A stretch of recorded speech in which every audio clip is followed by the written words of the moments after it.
ओम उमा महेश्वराय नमः। ओम श्री विष्णुवे नमः। हमारे हिंदी स्टोरी चैनल आप सबका हार्दिक स्वागत है। आज आश्विन मास की शरद पूर्णिमा पर आप सुनेंगे पूर्णिमा की व्रत कथा और आरती। चलो कथा सुनाते हैं। द्वापर युग में यशोदा माँ ने श्री कृष्ण से कहा कि हे कृष्ण, तुम सारे संसार के उत्पन्न करता, पालनहारी और संहारता हो।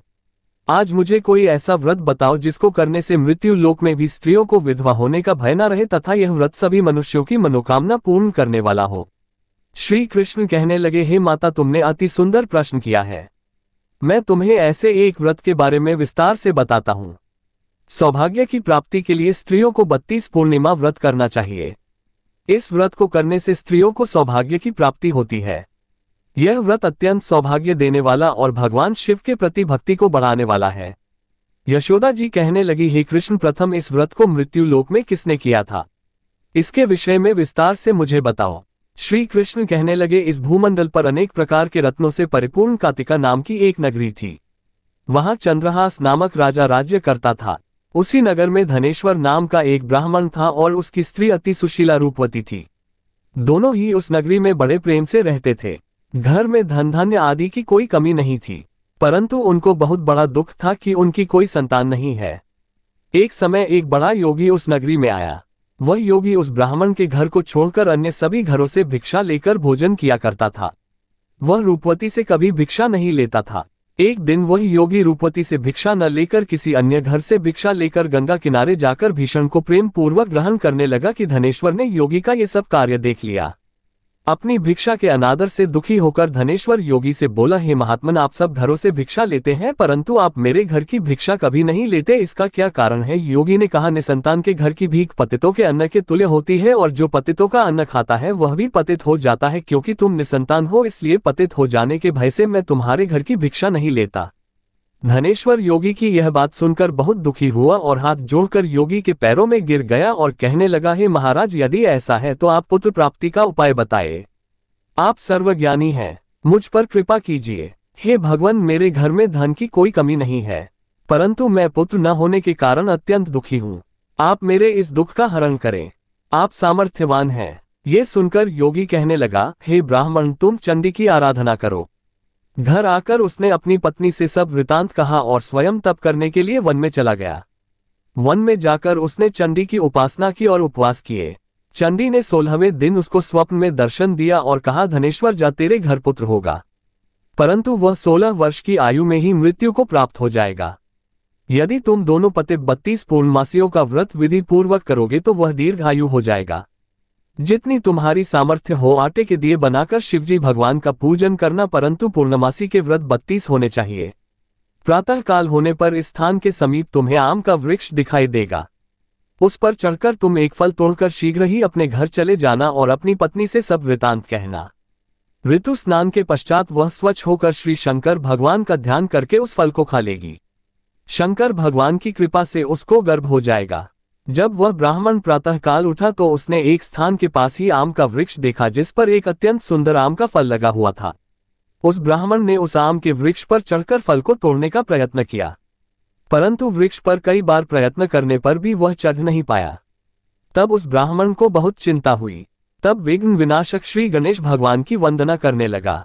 हे दयानिधि, अपने भक्तों के विघ्नों का नाश करके उनके मंगल कार्य को करने वाले, दुष्टों का नाश करने वाले, रिद्धि सिद्धि प्रदान करने वाले, आप मुझ पर कृपा करके इतना बल दे कि मैं अपने मनोरथ को पूरा कर सकूं। इस प्रकार गणेश जी की प्रार्थना करने पर उनकी कृपा से धनेश्वर वृक्ष पर चढ़ गया और उसने सुंदर आम के फल को तोड़ लिया। और धनेश्वर ने सोचा कि वरदान से फल मिला था वह यही है और कोई फल तो दिखाई नहीं दे रहा। धनेश्वर ब्राह्मण ने जल्दी से घर जाकर अपनी पत्नी को वह फल दे दिया और उसकी पत्नी ने अपने पति के कहे अनुसार उस फल को खा लिया और वह गर्भवती हो गई। देवी जी की असीम कृपा से उसे एक अत्यंत सुंदर पुत्र उत्पन्न हुआ जिसका नाम उन्होंने देवीदास रखा। माता पिता के हर्ष और शोक के साथ वह बालक शुक्ल पक्ष के चंद्रमा की भांति अपने पिता के घर में बड़ा होने लगा। माता भवानी की कृपा से वह बालक बहुत ही सुंदर, सुशील, विद्या पढ़ने में बहुत ही निपुण हो गया। दुर्गा जी की आज्ञा अनुसार उसकी माता ने 32 पूर्णमासी का व्रत रखना आरंभ कर दिया, जिससे उसका पुत्र बड़ी आयु वाला हो जाए।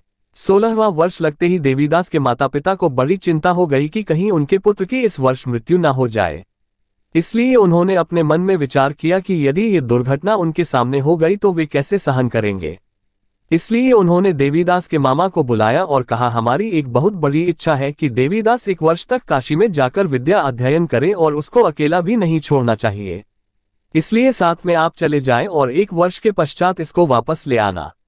सब प्रबंध करके उसके माता पिता ने काशी जाने के लिए देवीदास को एक घोड़े पर बिठाकर उसके मामा के साथ भेज दिया।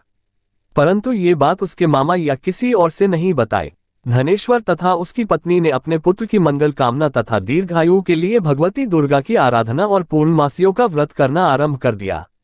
इस प्रकार बराबर 32 पूर्णमासी के व्रत को उन्होंने पूरा किया। कुछ समय पश्चात एक दिन वह मामा और भांजा मार्ग में रात बिताने के लिए किसी गांव में ठहरे हुए थे। उस दिन उस गांव में ब्राह्मण की अत्यंत सुंदर, सुशीला और गुणवती कन्या का विवाह हो रहा था। जिस धर्मशाला के अंदर वर और उसकी बारात ठहरी हुई थी, उसी धर्मशाला में देवीदास और उसके मामा भी ठहरे हुए थे।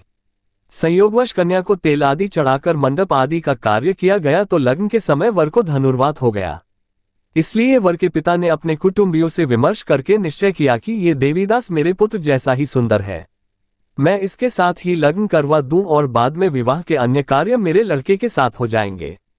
ऐसा सोचकर देवीदास के मामा से जाकर बोला कि तुम थोड़ी देर के लिए अपना भांजा हमें दे दो, जिससे विवाह के लग्न का सब कार्य सुचारू रूप से हो सके। तब देवीदास का मामा कहने लगा, जो कुछ भी वधू पक्ष से कन्यादान के समय वर को मिले वह सब हमें दे दिया जाए तो मेरा भांजा इस बारात का दूल्हा बन जाएगा। ये बात वर के पिता ने स्वीकार कर लेने पर उसने अपना भांजा वर बनने के लिए भेज दिया और उसके साथ सब विवाह कार्य विधि पूर्वक संपन्न हो गए। पत्नी के साथ वह भोजन करने के पश्चात बहुत उदासीन और दुखी हो गया। उसने सब बातें जो वर के पिता और उसके मामा में हुई थी लड़की को बता दी। तब कन्या कहने लगी कि यह ब्रह्मा विवाह के विपरीत कैसे हो सकता है। देव, ब्राह्मण और अग्नि के सामने मैंने आपको ही अपना पति माना है, इसलिए आप ही मेरे पति हैं। मैं आपकी ही पत्नी रहूंगी, अन्य किसी की नहीं। देवीदास ने कहा, ऐसा मत करिए क्योंकि मेरी आयु बहुत कम है। मेरे पश्चात आपकी क्या गति होगी, इन बातों को अच्छी तरह विचार कर लो। परंतु वह दृढ़ विचारों वाली लड़की थी। वह बोली, जो आपकी गति होगी वही मेरी गति होगी। प्रातःकाल देवीदास ने अपनी पत्नी को 3 नागों से जड़ी हुई एक अंगूठी दी, एक रुमाल दिया और बोला, हे प्रिय, इसे लो और संकेत समझकर स्थिर चित हो जाओ। मेरा मरण और जीवन जानने के लिए एक पुष्प वाटिका बना लो, उसमें सुगंधी वाली एक नवमलिका लगाओ और उसको प्रतिदिन जल से सींचा करो और आनंद के साथ खेलो, कूदो और उत्सव मनाओ। जिस समय और जिस दिन मेरा प्रणात होगा ये फूल सूख जाएंगे और जब ये फिर से हरे हो जाए तो समझ लेना मैं जीवित हूं। ये बात निश्चय करके समझ लेना, इसमें कोई भी संशय नहीं है। इतना कहकर देवीदास वहां से चला गया और प्रातःकाल होते ही वहां पर गाजे बाजे बजने लगे और जिस समय विवाह कार्य समाप्त करने के लिए वर तथा सब बाराती मंडप में आए तो कन्या ने वर को भली प्रकार से देखकर अपने पिता से कहा, यह मेरा पति नहीं है। मेरा पति वही है जिसके साथ रात्रि में मेरा पानी ग्रहण हुआ था, इसके साथ मेरा विवाह नहीं हुआ है। यदि यह वही पुरुष है तो बताए कि मैंने इसको क्या दिया। वधू पक्ष और कन्या पक्ष कन्यादान के समय जो आभूषण आदि दिए गए थे वो दिखाए तथा रात में क्या गुप्त बातें मैंने इनसे कही वह सब सुनाए। पिता ने उसके कहे अनुसार वर को बुलाया। कन्या की यह सब बातें सुनकर वह कहने लगा, मैं नहीं जानता। इसके पश्चात लज्जित होकर वह वहां से चला गया और सारी बारात भी अपमानित होकर वहां से लौट गई। भगवान श्री कृष्ण बोले, हे माता, इस प्रकार देवीदास काशी विद्या अर्जन के लिए वहां से चले गए और जब कुछ समय बीत गया तो काल से प्रेरित होकर एक सर्प रात्रि के समय उसको डसने के लिए वहां पर आया। उस विषधर के प्रभाव से उसके शयन का स्थान चारों ओर से विष की ज्वाला से विषैला हो गया, परंतु व्रत के प्रभाव से उसको काट नहीं पाया क्योंकि पहले ही उसकी माता ने 32 पूर्णमासी का व्रत रखा था।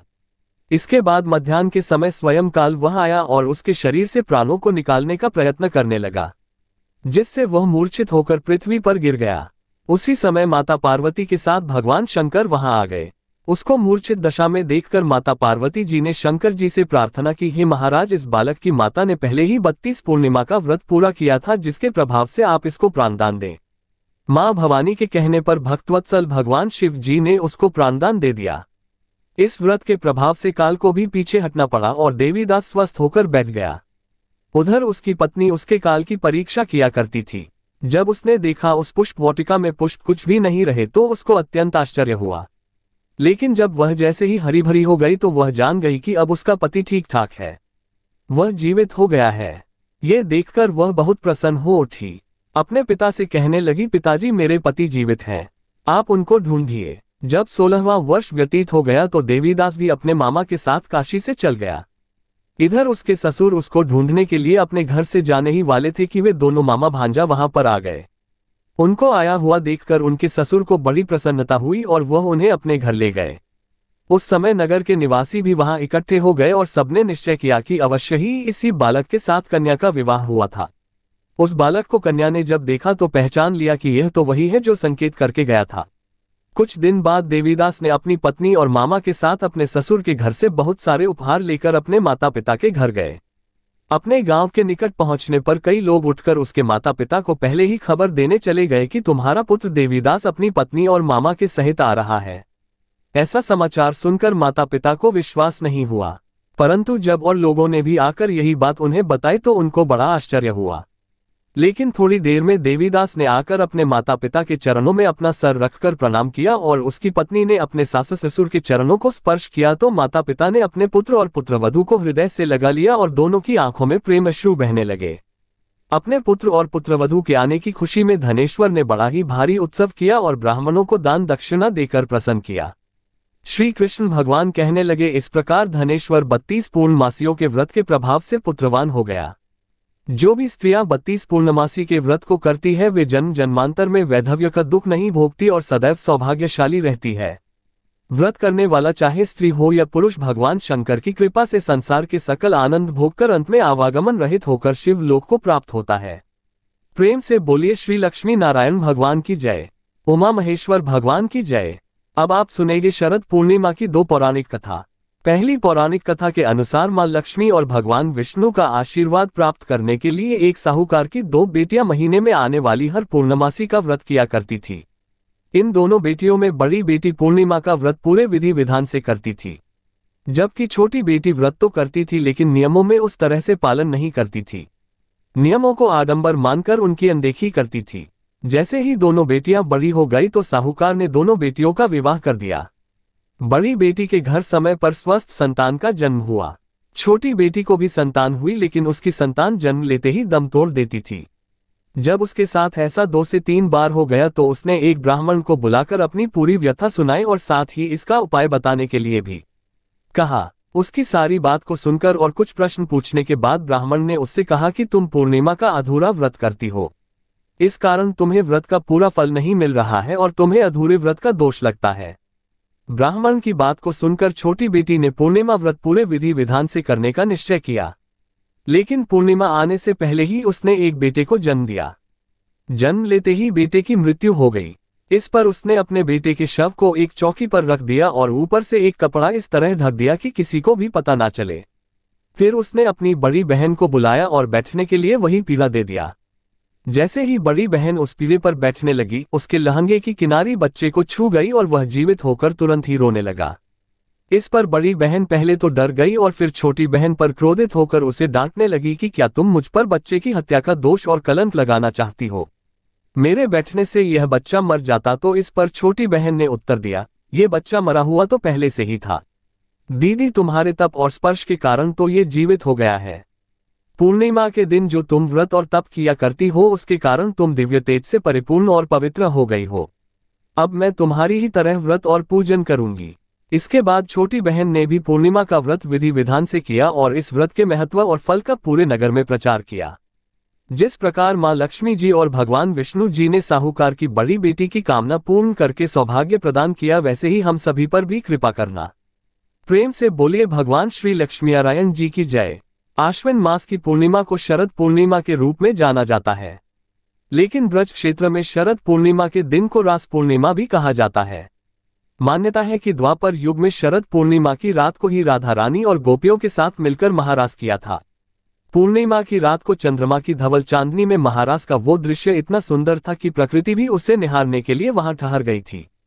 6 महीने तक महादेव जी स्वयं गोपी का रूप धारण करके इस रास को देखने के लिए वहां पहुंचे थे और चंद्रदेव इतने मंत्रमुग्ध हो गए थे कि 6 महीने तक सुबह नहीं हुई थी। इसलिए आज शरद पूर्णिमा के शुभ अवसर पर आप यह महारास की कथा भी सुनिए। एक बार शरद पूर्णिमा की शरद उज्ज्वल चांदनी में बंशीवट यमुना के किनारे श्याम सुंदर साक्षात मन्मथनाथ की बंशी बज उठी। श्री कृष्ण जी ने 6 मास की एक रात्रि करके मन्मथ का मान मर्दन करने के लिए वहां रास किया था। जब महाराज की गूंज सारे त्रिलोकी में गई तो हमारे भोले बाबा के कानों में भी महाराज की गूंज गई। मनमोहन की मीठी मुरली ने कैलाश पर विराजमान भगवान श्री शंकर को मोह लिया। समाधि भंग हो गई। बाबा वृंदावन की ओर बावरे होकर चल पड़े। पार्वती जी भी मनाकर हार गई, किंतु त्रिपुरारी माने नहीं। भगवान श्री कृष्ण के परम भक्त श्री आसुरी मुनि पार्वती जी, नंदी, श्री गणेश जी, श्री कार्तिकेय के साथ भगवान शंकर वृंदावन के वशीवट पर आ गए। वंशीवट जहां महाराज हो रहा था वहां गोलोक वासिनी गोपियां द्वार पर खड़ी हुई थी। पार्वती जी तो महारास में अंदर प्रवेश कर गई, किंतु द्वारपालिकाओं ने श्री महादेव जी और श्री आसुरी मुनि को अंदर जाने से रोक दिया। वे बोली, श्रेष्ठ जनों, श्री कृष्ण के अतिरिक्त अन्य कोई पुरुष इस एकांत महारास में प्रवेश नहीं कर सकता। तब श्री शिव जी बोले, देवियों, हमें भी श्री राधा कृष्ण जी के दर्शनों की लालसा है, अतः आप ही लोग कोई उपाय बताइए जिससे कि हम महाराज के दर्शन पा सके। तब ललिता नाम की एक सखी बोली, यदि आप महाराज देखना चाहते हैं तो आप गोपी बन जाए। मानसरोवर में स्नान कर गोपी का रूप धारण करके महारास में प्रवेश हुआ जा सकता है। फिर क्या था, भगवान शिव अर्धनारीश्वर से पूरे नारी रूप बन गए। श्री यमुना जी ने शोध श्रृंगार कर दिया तो सुंदर बिंदी, चूड़ी, नुपुर, ओढ़नी और ऊपर से एक हाथ का घूंघट भी भगवान शिव का कर दिया। साथ में युगल मंत्र का उपदेश भगवान शिव जी के कान में किया।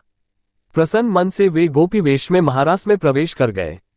श्री शिव जी मोहिनी वेश में मोहन की रासस्थली में गोपियों के मंडल में मिलकर अतृप्त नेत्रों से विश्व मोहन की रूप माधुरी का पान करने लगे। नटवर वेशधारी श्री रास बिहारी रासेश्वरी रसमय श्री राधा जी एवं गोपियों को नृत्य एवं रास करते हुए देखकर नटराज भोलेनाथ भी स्वयं ताता थैया करके नाच उठे। मोहन ने ऐसी मोहिनी बंशी बजाई कि सुधी बुद्धि भूल गए भोलेनाथ जी। बनवारी से क्या कुछ छिपा है। भगवान कृष्ण शिव जी के साथ थोड़ी देर तो नाचते रहे, लेकिन जब पास पहुंचे तो भगवान बोले कि रास के बीच थोड़ा हास परिहास हो जाए तो रास का आनंद दोगुना हो जाएगा। भगवान बोले कि अरे गोपियों, तुम मेरे साथ कितनी देर से नृत्य कर रही हो, लेकिन मैंने तुम्हारा चेहरा देखा ही नहीं, क्योंकि कुछ गोपियां घूंघट में थी। गोपियां बोली कि प्यारे, आपसे क्या छुपा है, आप देख लो हमारा चेहरा। लेकिन जब भगवान शंकर ने सुना तो भगवान शंकर बोले कि यह कन्हैया को रास के बीच क्या सूझा। अच्छा भला रास चल रहा था, मुख देखने की क्या जरूरत थी। ऐसा मन में सोच रहे थे कि आज कन्हैया तो फजीयत पर ही तुला है। भगवान कृष्ण बोले कि गोपियों, तुम सब लाइन लगाकर खड़ी हो जाओ और मैं सबका नंबर से दर्शन करूंगा। भगवान शिव जी बोले, अब तो काम बन गया, लाखों करोड़ों गोपियां हैं, मैं सबसे अंत में जाकर खड़ा हो जाऊंगा। कन्हैया मुख देखते देखते थक जाएगा और मेरा नंबर भी नहीं आएगा। सभी गोपियां एक लाइन में खड़ी हो गई और अंत में भगवान शिव जी खड़े हो गए। जो कन्हैया की दृष्टि अंत में पड़ी तो कन्हैया बोले, नंबर इधर से शुरू नहीं होगा, नंबर उधर से शुरू होगा। तब भगवान शिव जी बोले कि यह तो मेरा ही नंबर आ गया। भगवान शिव जी दौड़कर दूसरी ओर जाने लगे तो भगवान कृष्ण गोपियों से बोले, गोपियों, पीछे किसी गोपी का मैं मुख दर्शन करूंगा। पहले इस गोपी का मुख दर्शन करूंगा जो मुख दिखने में इतनी लाज शर्म कर रही है। इतना कहकर भगवान कृष्ण दौड़े और दौड़कर भगवान शिव को पकड़ लिया और घूंघट ऊपर किया और कहा, आओ गोपीश्वर, आओ, आपकी जय हो। बोलिए गोपेश्वर महादेव जी की जय, भगवान शंकर जी की जय। श्री राधा आदि श्री गोपेश्वर महादेव के मोहिनी गोपी के रूप को देखकर आश्चर्य में पड़ गई। तब श्री कृष्ण ने कहा, राधे, ये कोई गोपी नहीं है, ये तो साक्षात भगवान शंकर हैं। हमारे महाराज के दर्शन के लिए इन्होंने गोपी का रूप धारण किया है। तब श्री राधा कृष्ण ने हंसते हुए शिव जी से पूछा, भगवान, आपने ये गोपी वेश क्यों बनाया। तब भगवान शंकर बोले, प्रभु, आपकी ये दिव्य रसमयी प्रेम लीला महाराज देखने के लिए गोपी रूप मैंने धारण किया है। इस पर प्रसन्न होकर श्री राधा जी ने श्री महादेव जी से वर मांगने को कहा तो श्री शिव जी ने यह वर मांगा, हम चाहते हैं कि यहाँ आप दोनों के चरण कमलों में सदा ही हमारा वास हो। आप दोनों के चरण कमलों के बिना हम कहीं अन्यत्र वास नहीं करना चाहते।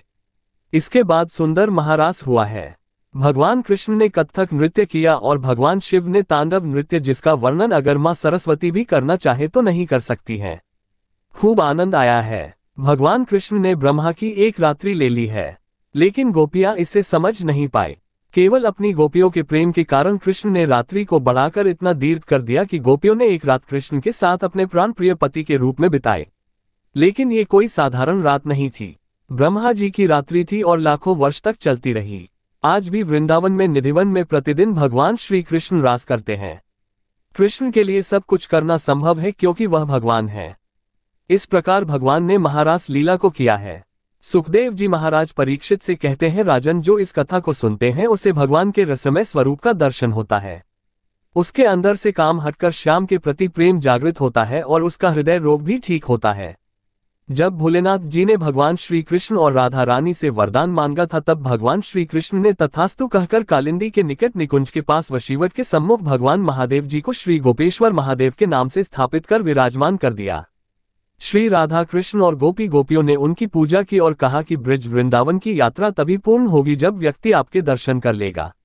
आपके दर्शन किए बिना यात्रा अधूरी रहेगी। भगवान शंकर वृंदावन में आज भी गोपेश्वर महादेव के रूप में विराजमान है और भक्तों को अपने दिव्य गोपी वेश में दर्शन दे रहे हैं। गर्भगृह के बाहर पार्वती जी, श्री गणेश जी, श्री नंदी जी विराजमान हैं और आज भी संध्या के समय भगवान का गोपी वेश में दिव्य श्रृंगार होता है। जय श्री कृष्णा, जय भोलेनाथ। अब आप सुनिए श्री सत्यनारायण भगवान की आरती। जय लक्ष्मी रमना स्वामी, जय लक्ष्मी रमना सत्यनारायण स्वामी, सत्यनारायण स्वामी जन पातक हरना। जय लक्ष्मी रमना रत्नजित सिंहासन अद्भुत छविराज स्वामी, अद्भुत छविराज। नारद करत निराजन घंटावन बाजे। जय लक्ष्मी रमना प्रकट भई कल कारण, द्विज को दर्श दियो स्वामी, द्विज को दरस दियो। बूढ़ो ब्राह्मण बनकर कंचन महल कियो। जय लक्ष्मी रमना दुर्बल भील कटारो, जिन पर कृपा करी चंद्रचूर एक राजा तिनकी विपत्ति हरी। जय लक्ष्मी रमना वैश्य मनोरथ पायो, श्रद्धा तजदी स्वामी, श्रद्धा तजदी सो फल भोग्यो। प्रभु जी फिर स्तुति की ही। जय लक्ष्मी रमना भाव भक्ति के कारण छिन छिन रूप धरियो स्वामी, छिन छिन रूप धरियो। श्रद्धा धारण की तिनको काज सरियो। जय लक्ष्मी रमना ग्वाल बाल सन राजा, वन में भक्ति करी स्वामी, बन में भक्ति करी। मन वांछित फल दीनो दीन दयालु हरि। जय लक्ष्मी रमना चढ़त प्रसाद सवाओं, कदली फल मेवा स्वामी, कदली फल मेवा। धूप दीप तुलसी से राजी सत्य देवा। जय लक्ष्मी रमना सत्यनारायण जी की आरती। जो कोई नर गावे स्वामी, जो कोई नर गावे, तन मन सुख संपत्ति, मन वांछित फल पावे। जय लक्ष्मी रमना बोलो, जय लक्ष्मी रमना प्रेम से बोलिए श्री सत्यनारायण भगवान की जय हो। आज के आनंद की जय। आज की कथा पसंद आए तो वीडियो को लाइक करके हमारे हिंदी स्टोरी चैनल को जरूर सब्सक्राइब करिएगा और कमेंट में भगवान श्री लक्ष्मीनारायण जी और भगवान शिव पार्वती की जय जरूर लिखिएगा। इसी के साथ आप हमारे चैनल पर श्री सत्यनारायण व्रत की संपूर्ण व्रत कथा और कार्तिक मास महात्म्य के सभी अध्याय जरूर सुनिएगा। जय श्री राधे कृष्णा।